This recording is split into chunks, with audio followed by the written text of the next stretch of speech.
Hello, and welcome to the second episode from my series on what you can learn from Grandmaster games. In today's episode, we're going to be going over round 3 from the candidates between PRAGG and Sindarov. This game was an absolute mess, so hope you enjoy.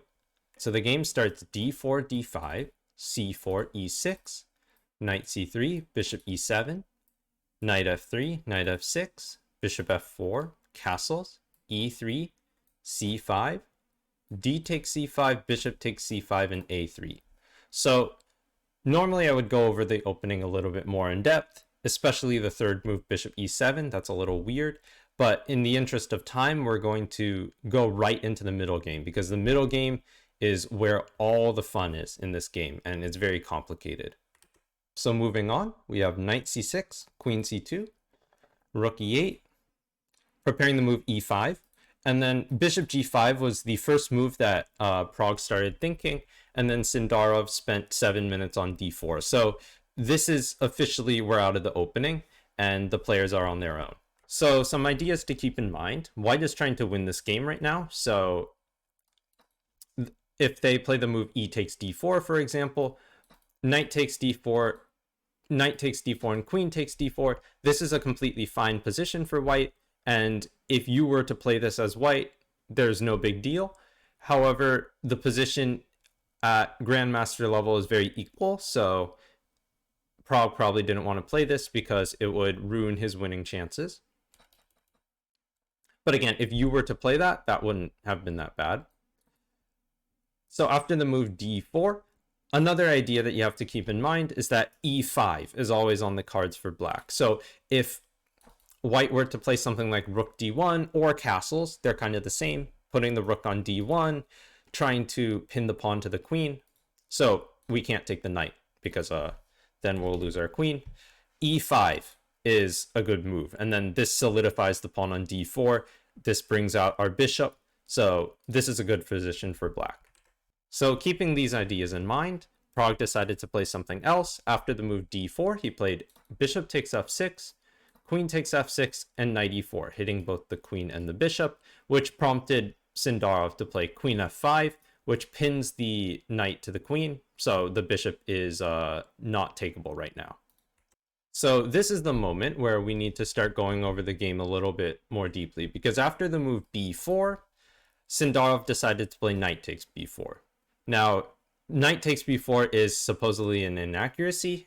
The game goes from 0.3 plus 0.3 for white to plus 0.5. So it is technically not the best computer move, but it's a really good practical move, even though it takes a lot of risks. So for most of the game, we're going to be going over how you can make this decision yourself, because this is not an easy decision.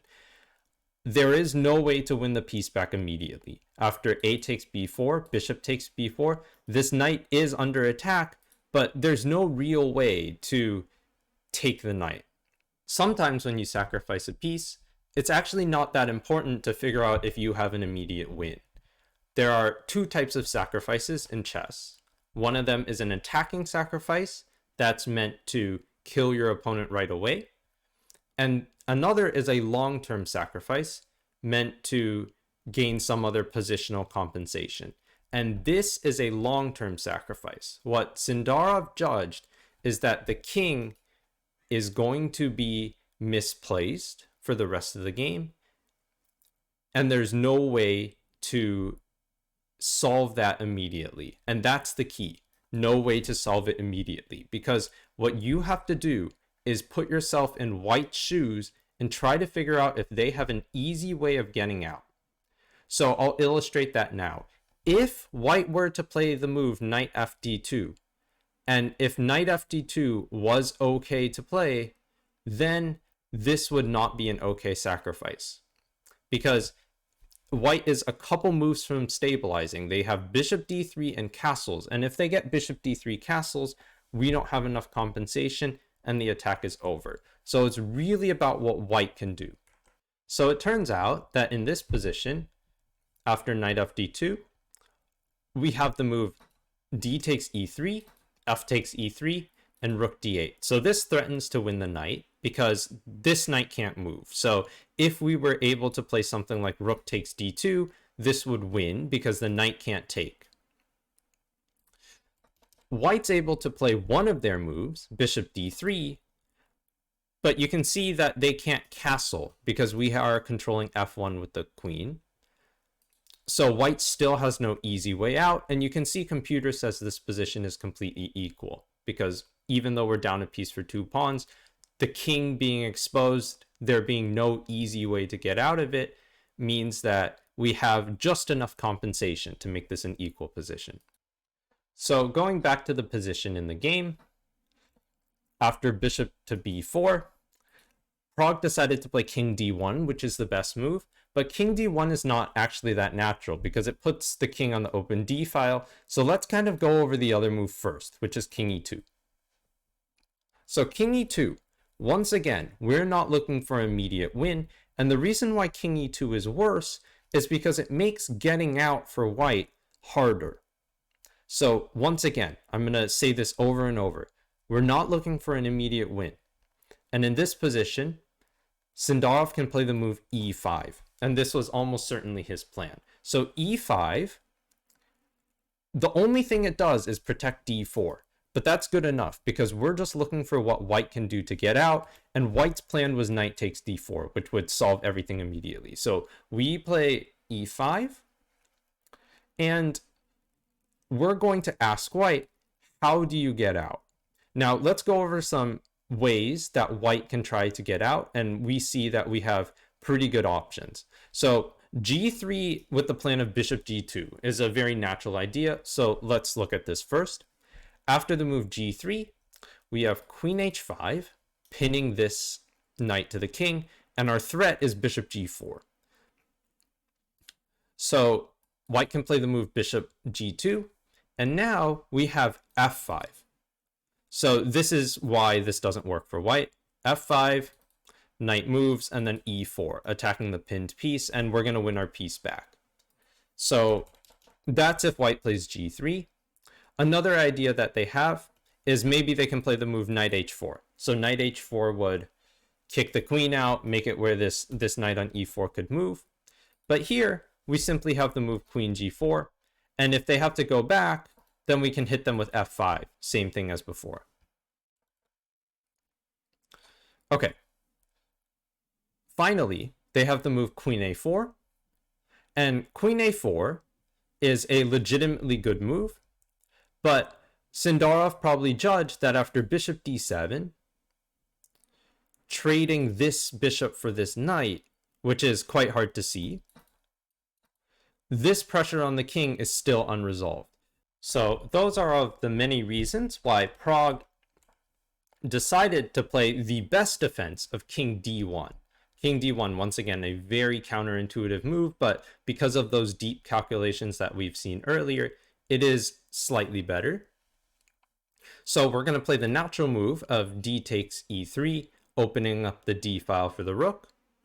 And then here, Pragg plays bishop d3, which is technically a mistake, but it's very understandable. So f takes e3 was the best move, and after rook d8, the counterintuitive part is that white has to find king e2, and this feels really wrong, opening up the d file for free for black and putting the king on e2, but the computer makes us all look silly because rook d1 is a huge idea that would allow white to unravel, and this position is better for white now because black doesn't really have any threats again, and rook d1 is coming. So that would have been the best way to play, but it's very understandable to clog the e file and try to play king e2 and then rook h to d1 instead. So that's the new plan for white, and that's how white tried to unravel instead. So in this position, Sindarov has a very difficult task in front of him because he needs to stop this plan of king e2, rook d1, and then he also needs to judge the plan of queen a4 coming. If black were to play something a little bit careless, like queen to h5, then all of a sudden queen a4 wins, because after rook d8 takes rook d3, and king e2, this is very bad because white unravels very easily. The computer suggests something like this, and because these pieces are all on the back right here, black does not have enough compensation. So that's the problem in this position. We just need to create some sort of counterplay in order to stop all these ways that white can get out. And Sindarov finds the only way of doing this, which is queen g6. I just want to show what's going to happen after e takes f2, because e takes f2 looks like by far the most natural move. Here, white can play knight takes f2. Once again, queen h5 in this position would lead to queen a4. So queen h5, queen a4, and this actually just straight up wins because we don't even have this rook d takes d3 resource because it's defended. So in this position, queen f6 is the best move, but this is a lot worse because now we lost some of our pressure with this e3 pawn. So queen g6 is an extremely intelligent move, and the idea is f5. So I just want to go over why queen a4 doesn't work in this position, because queen a4 is definitely the move that we need to go over every single time, and it's because the queen is on g6 instead. So after we play the move rook to d8, queen takes b4, now we have either rook takes d3 and queen e4, or the better queen takes e4 right away, taking the advantage of the fact the bishop is pinned, and we're going to win something back. So if something like rook a3, this doesn't even do good enough because we can win the rook. So once again, queen g6, an absolutely beautiful move, preparing f5. So in this position, Pragg plays f takes e3, getting rid of the nasty pawn on e3. We follow up with our plan of f5. Note that f5 protects the rook with the queen. So this gives us an extra layer of protection against queen a4. White decides to play knight g3, which definitely makes sense. And here, Sindarov plays the move bishop c5. So bishop c5 is technically an inaccuracy, but bishop c5 is an extremely instructive move because it illustrates how we're trying to play the game. Once again, we're trying to play the game against what white is going to do to get out, not trying to find a winning plan. Yes, this attacks e3, but the real reason why bishop c5 is played is to stop the move c5. c5 would be amazing for white to play. It would lock our bishop onto b4, and then it would also give really good activity for this bishop to come out. So once again, if you could take away anything from this game, it would be to play against what your opponent is going to do when you need to. I want to show what's going to happen after the most natural move instead of bishop c5, which is e5. e5, if you could play e5, you would do it. However, it's just not possible because there are too many attackers on f5. So instead, after bishop c5, Pragg decided to play the move queen c3. Now, queen c3 is a mistake, but I'm guessing the reason why Pragg did this is because he probably saw the best move, but he just didn't really see how he could get out. So the best move is e4. If black were to play queen f6, hitting the rook on a1, white moves it. Pragg probably looked at this position and he didn't really see how he was going to get out in time to meet something like this. And you can see that computer defends this very precisely. Like after bishop d7, it finds queen b2, queen f8, and king c2, which looks very risky, moving the king onto the queen side. But for a human, it's very hard to judge. And Pragg probably just decided that queen c3 in this position gave him better chances.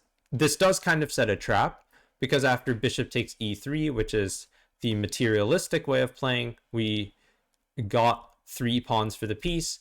White's going to play c5, and the point of playing bishop c5 was to stop this. Now bishop c4 is going to come, and white just has way too much activity.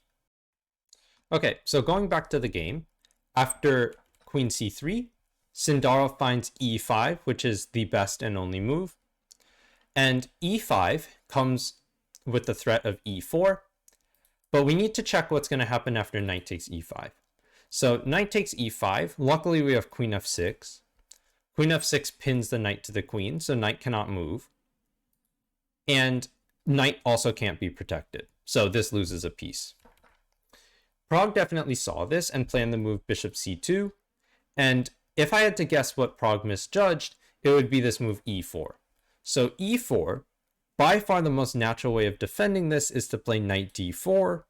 But let's go over some of the problems that can happen after knight d4. So after knight d4, f4 is a very good destabilizing move, threatening this knight and this pawn anchoring the knight to d4. And just to show after e takes f4, we have the move rook d8, attacking the knight twice. So white has to defend it. And now we can play the sequence queen g2, hitting the rook on h1, rook e1, and queen f3. Queen f3 is very nice because we're threatening rook d4 now because there's a pin with this knight on e2. If they were to take our queen, now we're going to win the knight. And this knight obviously can't take the queen because there's this pin. So this sequence makes f4 extremely strong, and Pragg likely misjudged this. So now he was forced to play the move knight d2, and black is better because there's going to be actual threats as well as white still not being able to unravel. After knight d2, we play the move rook to d8, putting rook on open file. This makes a lot of sense. And Pragg decided to play king c1. So he went for a new plan of maybe bringing this rook to d1 instead. Let's show what's going to happen after king e2. So king e2 was possible, but now we're going to play queen g4. And if white were to play something like king f2, which is a big blunder, we have f4. f4 takes advantage of the fact that this pawn is pinned and threatens bishop e3, which is almost game winning. So black is winning according to computer here. Okay, so we play rook d8. Pragg plays king c1, and now we are going to come to a very patient sequence.